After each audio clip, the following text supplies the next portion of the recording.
Sarvadharma Sthapakatvam Sarvadharma Swarupakaha Acharyanam Mahacharyo Ramakrishnaya Te Namaha. O establisher of all the faiths, embodiment of all the religions, the greatest teacher among all the teachers, O Sri Ramakrishna, my salutations to you. Namaste, Pranam. Sri Ramakrishna from one devotee's house to another.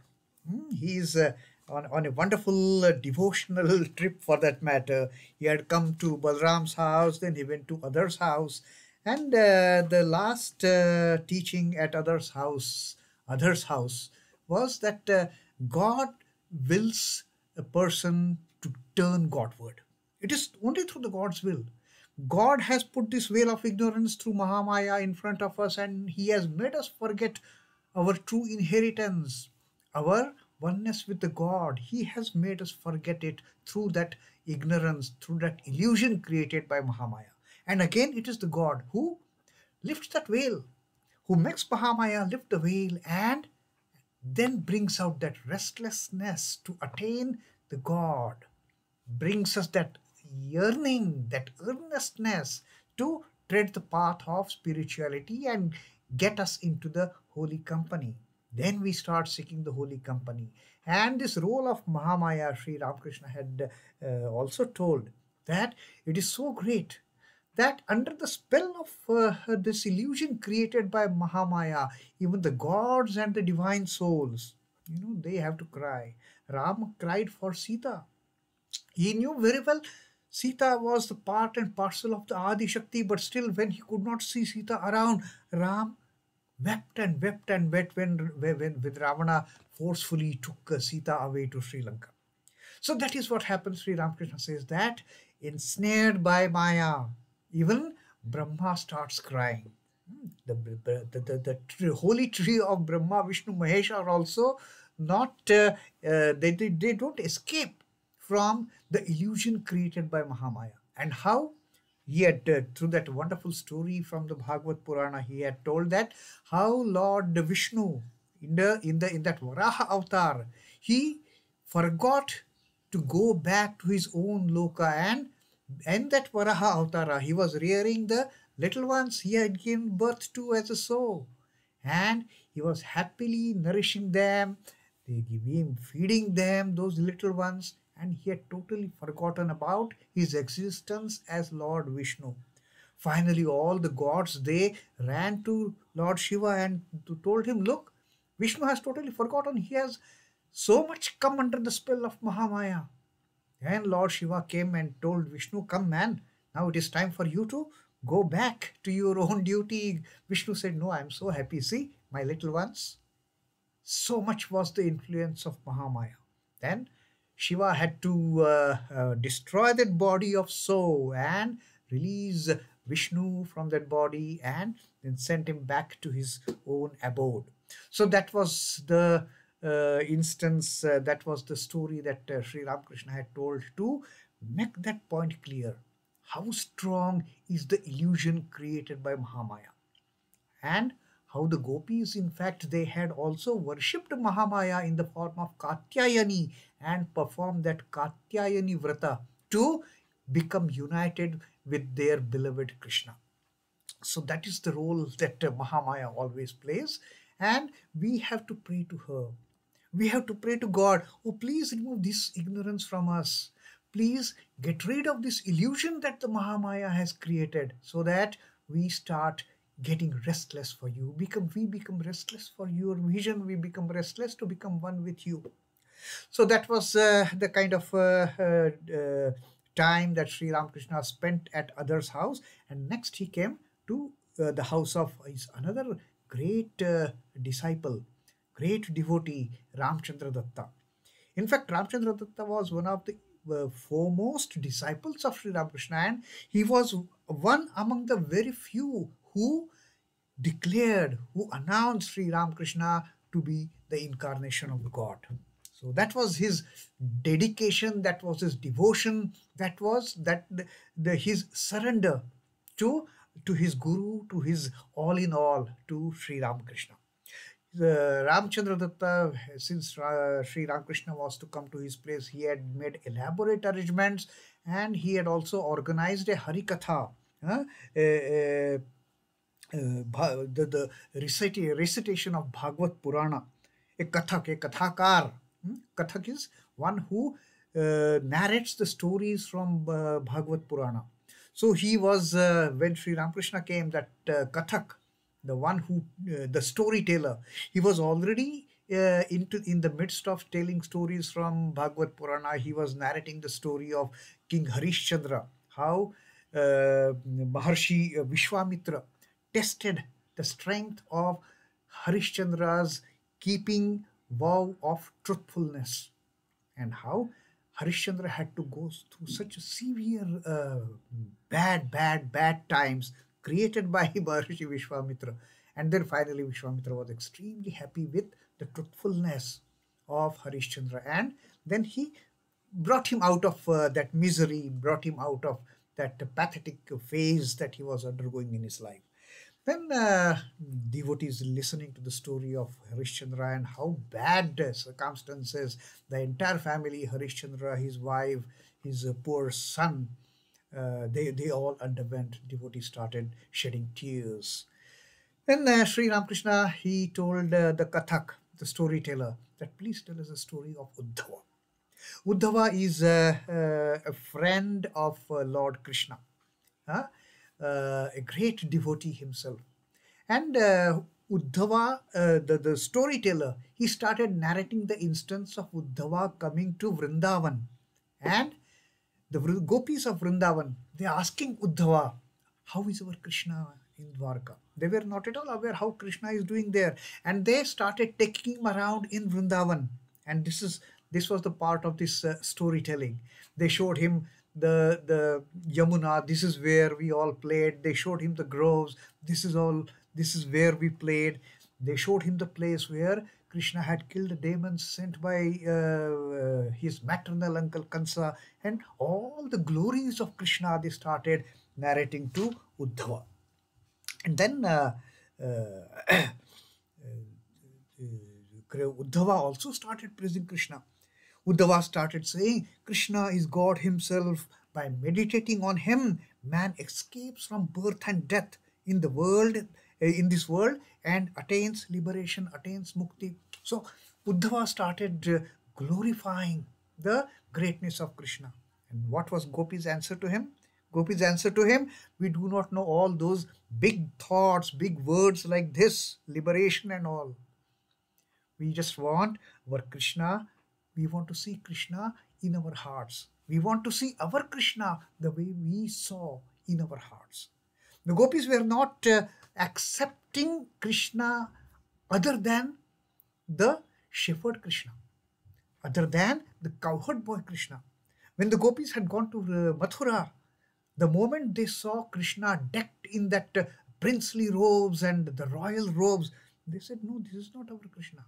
Our Krishna is the one in the Vrindavan that we used to play with, that we used to adore, that we used to cherish his image in our heart. We want that Krishna back. Who is this Krishna? We don't even know him. So that was kind of the single-pointed devotion that gopis had for Krishna. And Sri Ram, that particular topic was very close to Sri Ramakrishna's heart. The single-pointed devotion the gopis had for Krishna. They couldn't see Krishna as the God incarnate and all. No, we don't want to listen to all these things. We don't want to listen to mukti. We don't want to listen to how great Krishna is. We want to see Krishna in our heart as we used to see him in Vrindavan. So, having heard that story, now Sri Ramakrishna is talking to this storyteller, to the kathak. He says, the gopis had ecstatic love, unswerving and single-minded devotion to one ideal. They cherished only one memory of Krishna in their mind. They didn't want any other Krishna. They didn't want Krishna of the Mathura. They didn't want Krishna of the Dwaraka. They wanted Krishna of the Vrindavan. The beautiful young Krishna, simply clothed, with that peacock feather decked up in his crest. That kind of Krishna with a garlanded with yellow flowers, that they had prepared the garland, collecting flowers from those the groves of Vrindavan. So that kind of Krishna, they were totally dedicated. They couldn't even imagine Krishna in Vrindavan or Krishna in Dwaraka. Then Sri Ramakrishna says, do you know the meaning of devotion that is not loyal to one ideal? Gopis had devotion to only one ideal, the Krishna of Vrindavan. Now Sri Ramakrishna said, do you know the devotion which is not loyal to one ideal, where there is a devotion to various other forms? So now Sri Ramakrishna is describing how that devotion which is not loyal to one ideal is. It is devotion tinged with intellectual knowledge. Now that bhakti, that devotion is mixed with the jnana, which is something different from the love, from the devotion that gopis had for Krishna. It makes one feel that Krishna has become all these. That is the kind of seeing unity in diversity. They accept diversity. They say Krishna has become all this. Or he alone is the Supreme Brahman. He is Rama, he is Shiva, he is Shakti, he is Durga, he is Kali. So this is the kind of intellectual knowledge which is backing the devotion. The jnana which backs the bhakti. And with that, the ideal, chosen ideal doesn't remain one. Chosen ideal takes multitude of forms. They accept these kind of devotees. They accept, yes, my Krishna is one, but Krishna also appears as Rama. Krishna also appears as Buddha. Krishna also appears as Adi Shakti. Krishna also appears as Durga. Krishna also appears. They accept all these different forms, but the single-minded devotion of the gopis, they don't accept any other forms.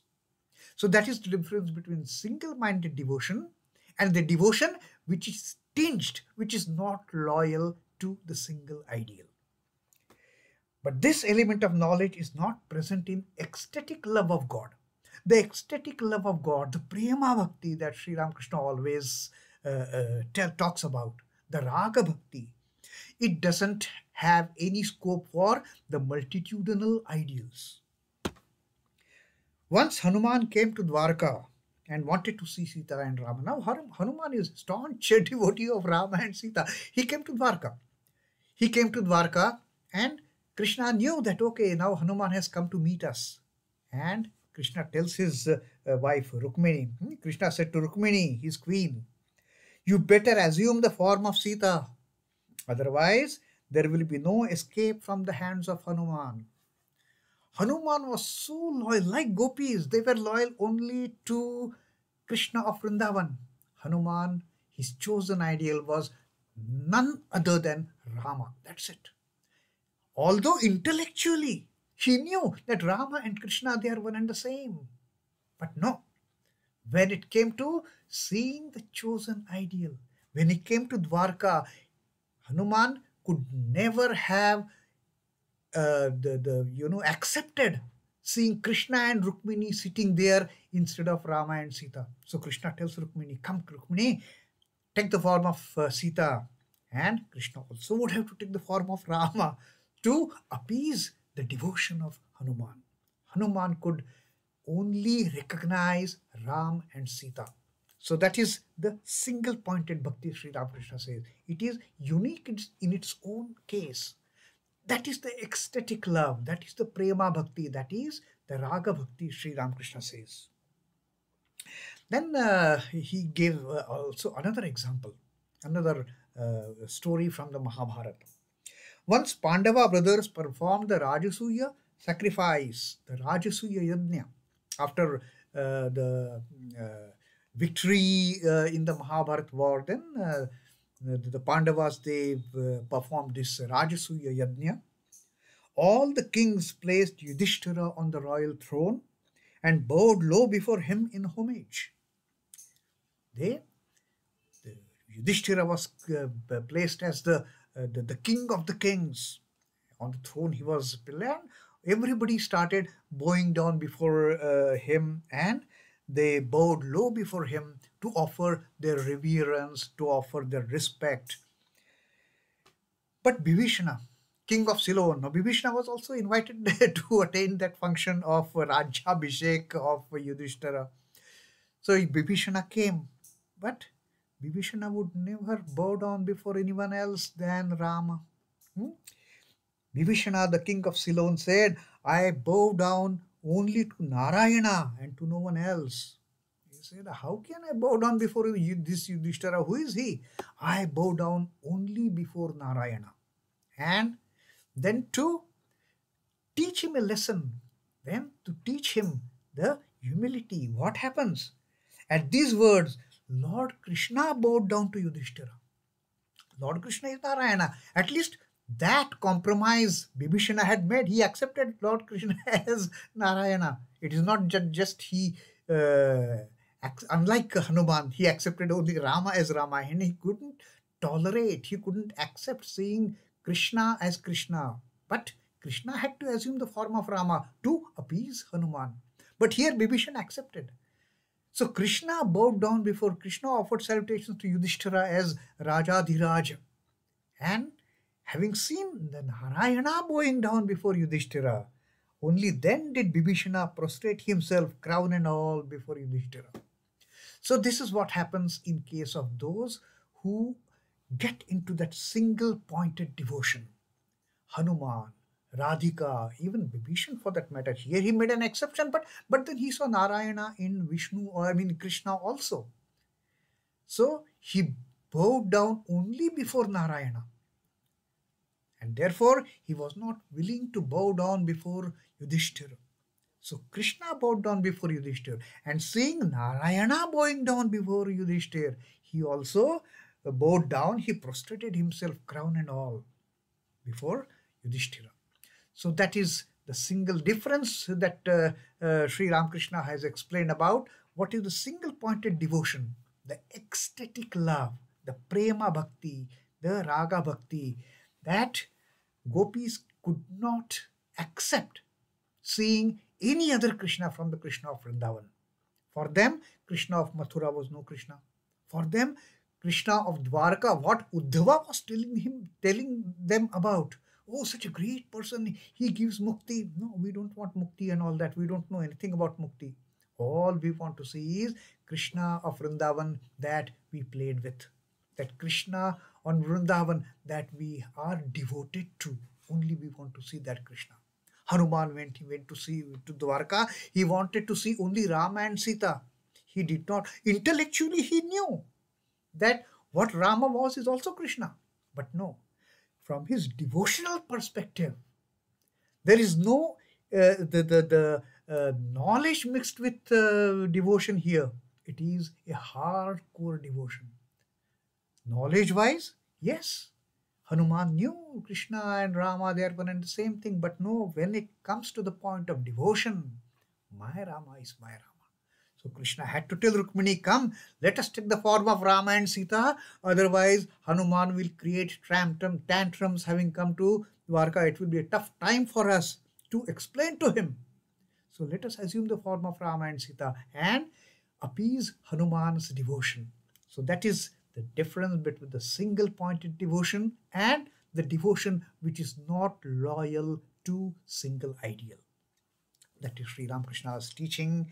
And let us accept both attitudes as true. But the single-pointed devotion is the ultimate, because there our focus is not diverted to any other kind of goal, to any other kind of objective.